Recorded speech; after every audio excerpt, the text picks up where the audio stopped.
Hi student, आज हम पढ़ेंगे प्रेजेंट इंडेफिनिट टेंस कि प्रेजेंट इंडेफिनिट टेंस कैसे हम पहचानेंगे टेंस में।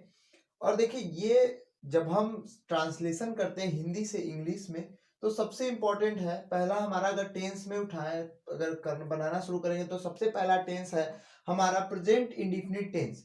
तो प्रेजेंट इंडेफिनिट टेंस में सबसे पहले चीज हम इसे पहचानेंगे कैसे कि ये प्रेजेंट टेंस है, प्रेजेंट का प्रेजेंट इंडेफिनिट टेंस है। हमने जैसे इससे पहले वाले वीडियो में बताया था कि कैसे पहचानेंगे।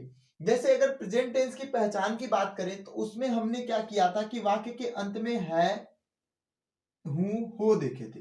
तो ता है, ती है, ते है, ये अगर वाक्य के अंत में आता है, ता है, ती है, ते है, तो ये प्रेजेंट इंडेफिनिट टेंस की पहचान होती है।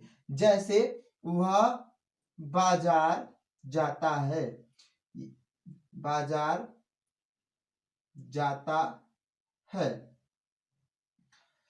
तो यहाँ पे वाक्य के अंत में हमने देखा ता है, कोई बहुत बड़ा सेंटेंस हो, अगर उसमें भी वह अपने दोस्त के साथ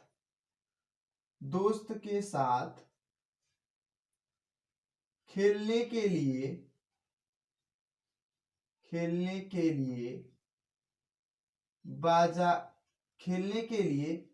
जाता है। तो यहाँ पे हमको इतने बड़े टेंस को भी सेंटेंस को देखना, देखिए इतना बड़ा सेंटेंस है लेकिन इसके वाक्य के अंत में क्या है, ता है। तो ये कौन सा टेंस हो गया, प्रेजेंट इंडेफिनिट टेंस। तो हम पहचान लिए कि अब हम आप इजीली कोई भी सेंटेंस पढ़ेंगे और उसमें देखेंगे कि वाक्य के अंत में ता है तो वो कौन सा टेंस हो जाएगा, प्रेजेंट इंडेफिनिट टेंस।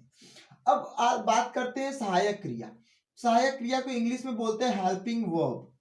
तो हेल्पिंग वर्ब इसमें क्या यूज करते हैं, हेल्पिंग वर्ब या एक वचन कर्ता के साथ। एक वचन कर्ता मतलब जो केवल एक व्यक्ति को रिप्रेजेंट करे, तो उसे एक वचन कर्ता कहते हैं। जिसमें कुछ प्रोनाउन हम यहाँ पे लिख दिए, ही, सी, इट के साथ डज, और बहुवचन कर्ता के साथ और आई, वी, दे, यू के साथ डू का प्रयोग करते हैं। क्रिया, क्रिया जो यूज की जाएगी यहाँ पे वर्ब की फर्स्ट फॉर्म यूज की जाएगी, क्रिया की फर्स्ट फॉर्म यूज की जाएगी। लेकिन यहाँ पे हमें एक बात ध्यान रखना है कि साधारण वाक्य यानी अफर्मेटिव सेंटेंस में डज या डू का प्रयोग नहीं करते हैं। अब डज या डू का प्रयोग नहीं करते तो उसकी जगह कुछ ना कुछ तो प्रयोग करेंगे। अब क्या करते हैं, बल्कि एक वचन कर्ता के साथ वर्ब के फर्स्ट फॉर्म के साथ यस और ईएस जोड़ देते हैं। यस और ईएस में दोनों में कोई एक जोड़ेंगे, दोनों नहीं जोड़ देंगे। तथा वह बहुवचन कर्ता के साथ साथ वर्ब की फर्स्ट फॉर्म लिखते हैं। तो यहां पे साथ छूट गया, लिख दे रहे हैं, कर्ता के साथ वर्ब की फर्स्ट फॉर्म लिखते हैं।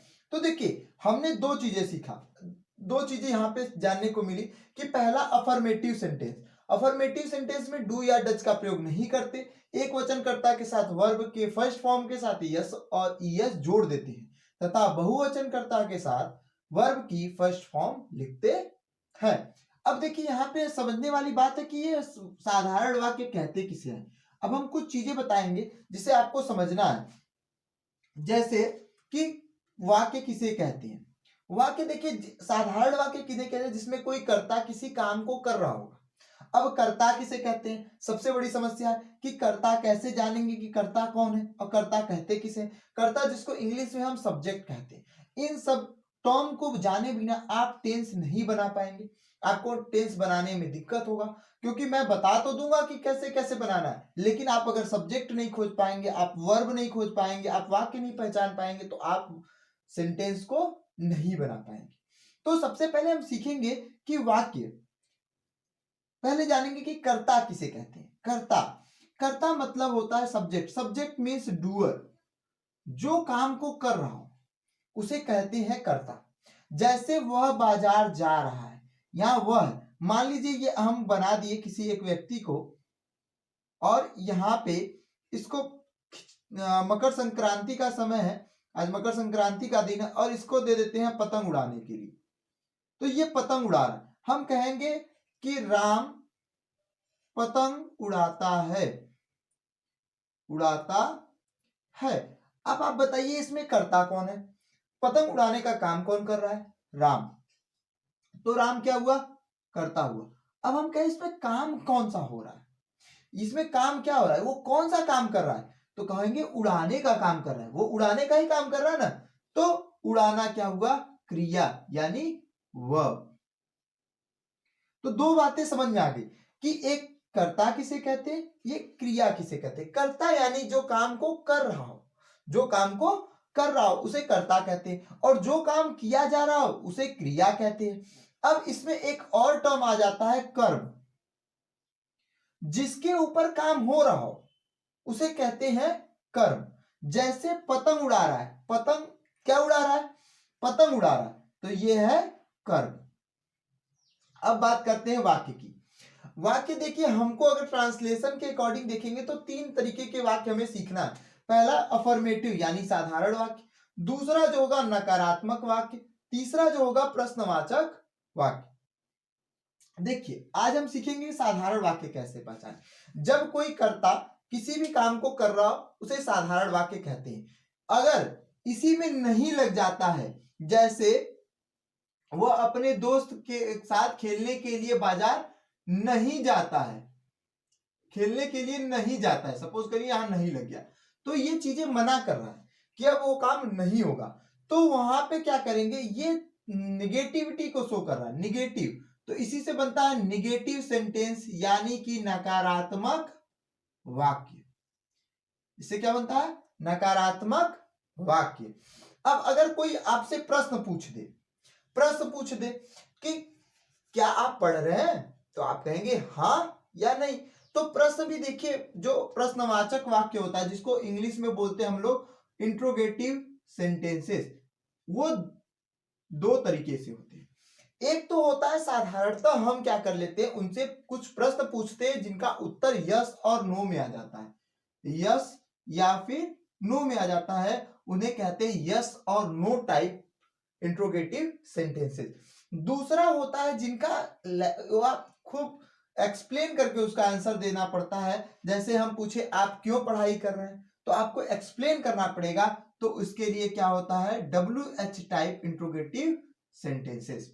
तो हमने क्या सीखा, देखिए हम सीखे कि प्रेजेंट इंडेफिनिट टेंस को पहचानेंगे कैसे। इस टेंस में हम ये क्यों बता रहे हैं, क्योंकि इनको जाने बिना आप टेंस बनाना नहीं सीख सकते। तो हमने सीखा कि प्रेजेंट इंडेफिनिट टेंस में वाक्य के अंत में ता है, ती है, ते है, तथा एक वचनकर्ता के साथ ही, एक वचनकर्ता के साथ डज, बहुवचनकर्ता के साथ आई, वी, दे, यू, जिनके साथ डू का प्रयोग करते हैं। देखिए एक वचनकर्ता के साथ डज, बहुवचनकर्ता के साथ डू, जिनमें कुछ प्रोनाउन याद कर लेंगे, ही, सी, इट के साथ दे, डज, आई, वी, यू, दे के साथ डू का प्रयोग करते हैं, क्रिया की फर्स्ट फॉर्म यूज करते हैं। लेकिन एक कंडीशन है यहाँ पे, देखिए कुछ कुछ कंडीशन हो जाता है। जैसे कोई आपको कहता है चलो हम आपको ट्रीट देते हैं, लेकिन कुछ कंडीशन रख देगा, कहेगा कि 10 ठो खाओगे तभी खिलाएंगे, नहीं तो नहीं खिलाएंगे। तो ये सारी कंडीशन है। तो इसके साथ भी एक कंडीशन है कि साधारण वाक्य में डू या डज का प्रयोग नहीं करते, लेकिन उसके जगह पे क्या प्रयोग करते हैं, क्रिया की फर्स्ट फॉर्म प्रयोग करते, और उसके अंत में यस या ईएस जोड़ देते, और बहुवचनकर्ता के साथ वर्ब की फर्स्ट फॉर्म लिखते हैं। अब देखिए इतना बड़ा सेंटेंस है, अगर हम इसको बनाएंगे तो बड़ी आसानी से बना सकते हैं, लेकिन अब इसको कैसे बनाना है वो हम नेक्स्ट वीडियो में सीखेंगे, क्योंकि वीडियो बहुत लंबा हो जा रहा है, इसलिए हम नेक्स्ट वीडियो में इसको सीखेंगे कि कैसे बदलते हैं, कौन कौन से सेंटेंस को कैसे बदला जाता है। बहुत ही इजीली आप सीख जाएंगे, और ये 100% है कि आप उसे बदलना बनाने लगेंगे बहुत ही आराम से। ठीक है, आज के लिए इतना ही। Thank you very much.